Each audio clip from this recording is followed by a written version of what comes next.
Good morning and welcome to Ideas That Can Change Your Life. I've changed the title of my talks, and it's a beautiful day here in Blackstone, the center of the world, but then you too are the center of the world.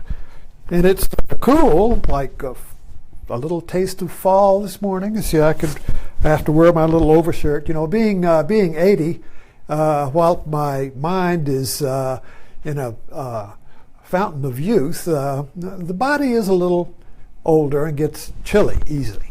So anyway, the idea that can change your life came upon me this morning. I was talking with a friend of mine about being okay. And there's a book I recently found in my library, and I guess it was written in the 60s. It's I'm Okay, You're Okay.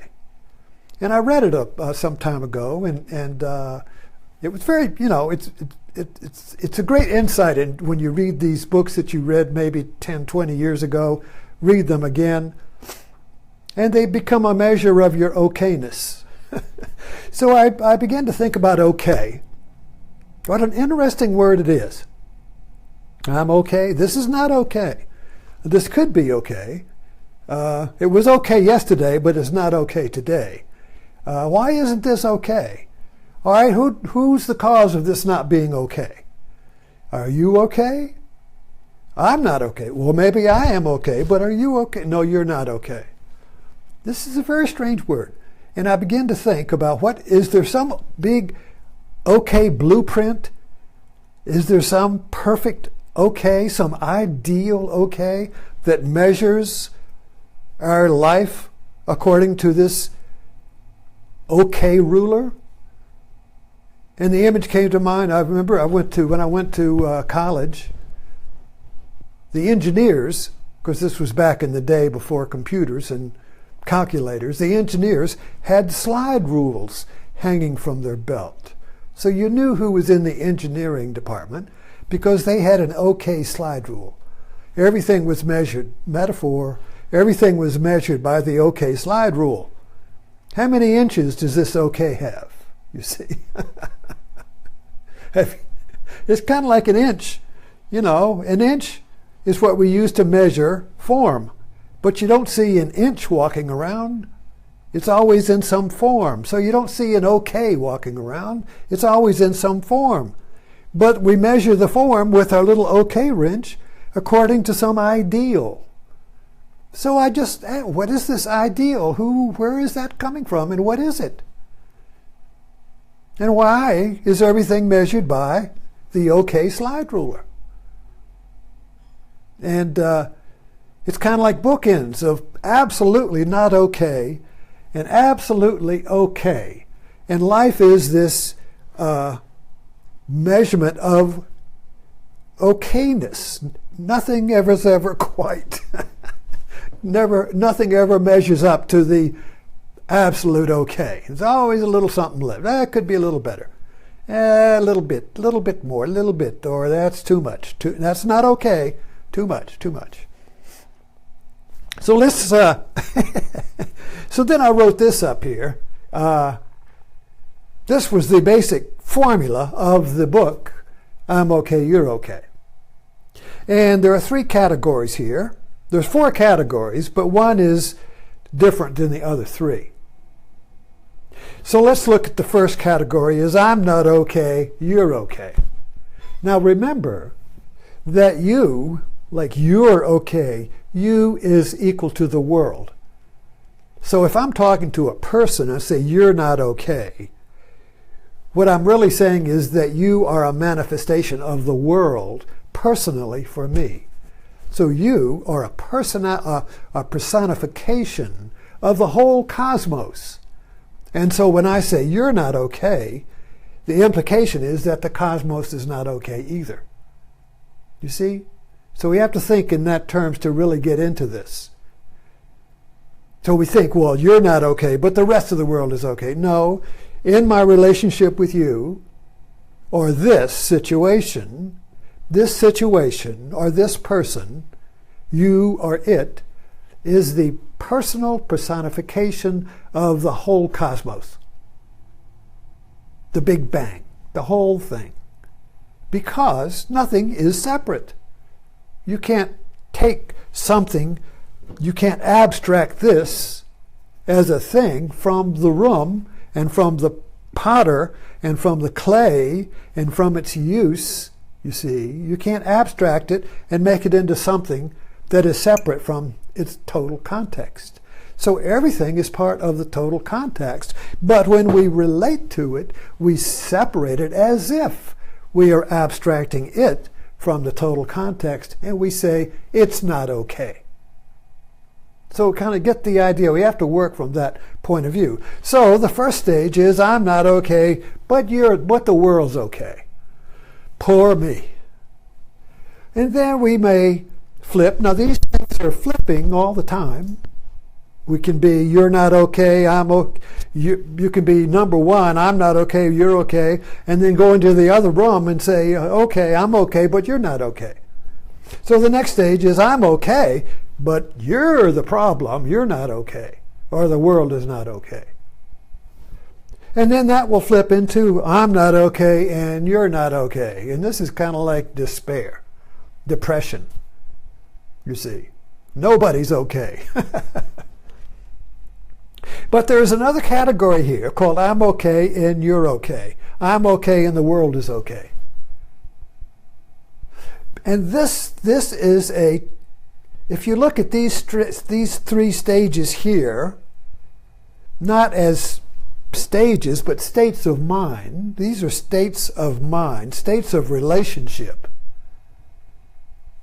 States of relationship in the polarity of you and the world. You see, you and the world, me and you, I, it, is a polarity. It's a relationship. It's two ends of the same stick, you see.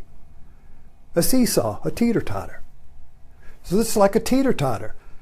I'm okay, you're not okay. I'm not okay, you're okay. Neither one of us is okay. Neither end of the teeter-totter is okay. Back and forth we go. So we can flip back and forth through these states of mind all through the day and never, never, never, never get to the balance point, ground zero, where I'm okay and the world is okay. But we're seeking that. So it seems like to me that this is the ideal okay by which we measure our three states of mind here.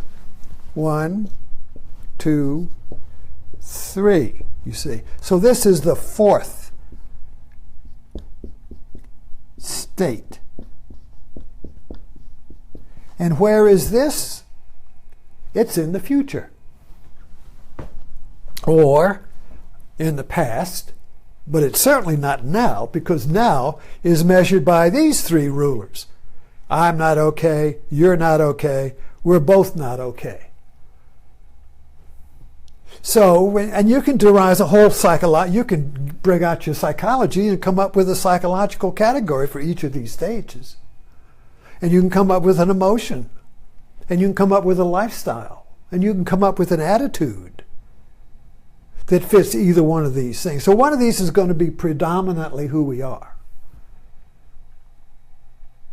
So if I'm not okay and you're okay, then I'm perpetually a victim. If I'm okay and you're not okay, then I'm perpetually a bully. You see, I'm the right one, I'm a righteous warrior here. I'm not okay and you're not okay is a state of depression. A nihilist. No, what's the use? What's the point? You see? So there's a point here. I'm not okay and you're okay. The point is to make me okay. And here, I'm okay, you're not okay. The drive is to make I'm okay, you're okay. So I got to convert you to make you okay. Here I got to fix myself to make me okay. And here is kind of like, what's the point? It's no use. This is lose-lose. Nothing I do works. But all seem to be referencing this state here. I'm okay, you're okay. But where is it? Well, it's obviously not here because I really like these states of mind because that's what I know. This is really an unknown, but I know it's there. So I use this to measure these three states. Isn't that interesting? And these three states are now, my present moment. But I measure this present moment on this state here, which is an ideal. So this becomes the ideal to which I need to move, you see. So I believe that I can get out of, this is all suffering, by the way.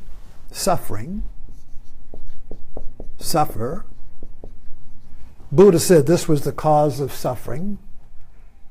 This split between me and the world. This gap. See, this is a gap. See right here? That's a gap. And it could be a little gap like I'm really, this cat is pooped on the floor. This cat is not okay. Got it, you know. Or some huge gap, you know, like my government is not okay. And I'm going to be go to war with it or something, you know, some huge thing. So it could be little or big, you see. But all of these have this gap, you see, of separation, where one half of the teeter-totter of the relationship is not okay. So this is a contradiction or incompatibility, a rub, an irritant, a sore, the wound in the side of Christ, you see, the wound that cannot heal in the Fisher King of the Arthurian tales. So this wound that won't heal is kind of like demonstrated here in this formula. And the healing, you see, is imagined. And we know it's, and how do we know I'm okay, you're okay exists? Well, many times we'll drop into this moment, this hole.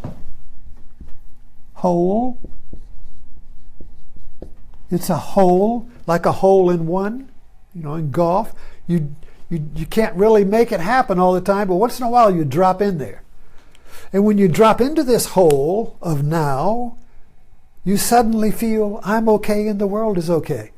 And this is called bliss. I can't believe it. I just am okay, and this situation is okay. Oh, and then I got to make it last. But then it doesn't last, and now I'm not okay again. I flip back into these karmic states. It's kind of like algae on a pond. One moment there's a little clear space and I see infinitely. I see into the wellspring of creativity and the algae comes back. So I got to do it again. So now I got to get back to this, I'm okay, you're okay. And when I fall into it, I recognize it. And I know that I'm not okay because I'm comparing myself to this imagined state. So the question is, where is it? And the question is, how do we create the conditions so this hole in one opens up? This is a good metaphor with golf. Golfers seek the hole in one. That's the Holy Grail. Their whole effort is to try and get the hole in one.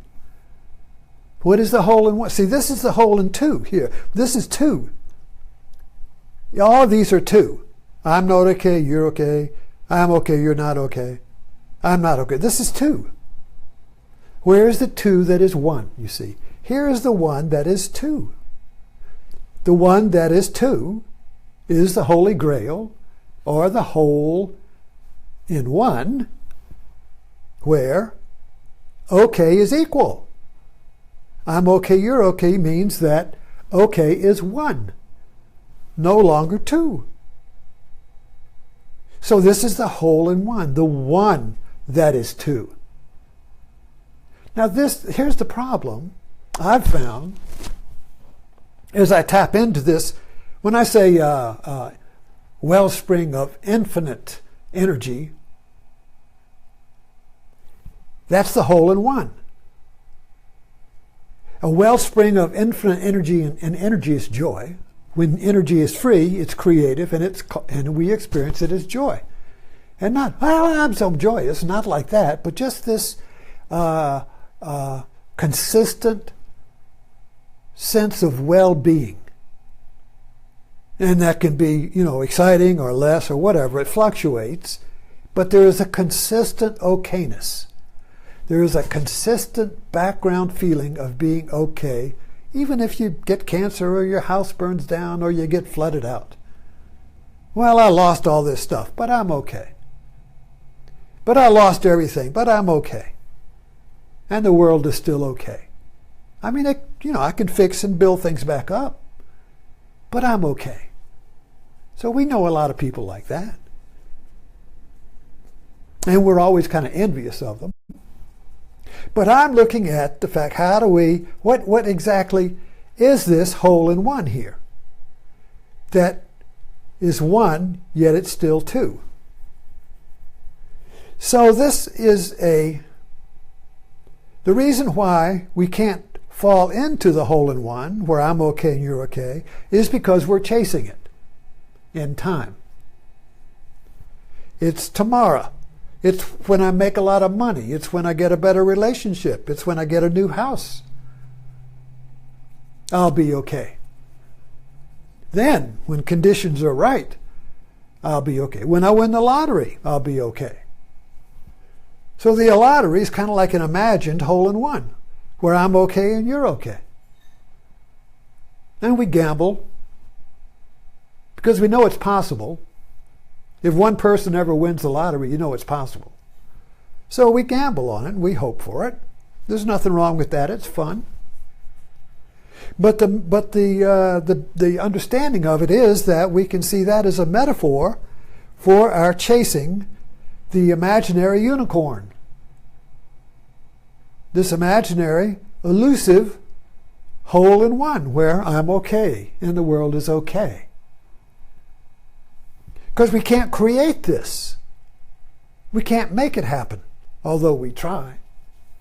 We can't make it happen because, now this is an interesting thing, is that when I try to make I'm okay, you're okay happen, what I'm really affirming is that I'm one of these states. It is being the pain of one of these states that makes me pursue I'm okay, you're okay. If not for the pain of one of these states, I would be I'm okay, you're okay. Because the whole in one, the oneness of the world, is the world's natural state. The natural state of reality, of the cosmos, is oneness. There is only one cosmos. It's not two. There's one reality, one world, one existence, but we experience it as one of these different states. So this creates time. Thinking is time. So now I think about, I got to get to oneness. I'm okay, you're okay. And then I have a means, you see. A means. This is the end. The other shore. So I have the means. I get a job. I get a different relationship. I practice yoga. I do mindfulness. I do Zen. I do religion. I do all these things as a means to get to here. But it's always like the feather that I'm chasing with my breath. Come here. Come here. Oh. Or the proverbial carrot hung in front of a donkey. So he keeps going to get the carrot, you see. So this hangs in front of us like a carrot, like a feather. And the means is the breath. So we're never quite okay. Things are never quite okay.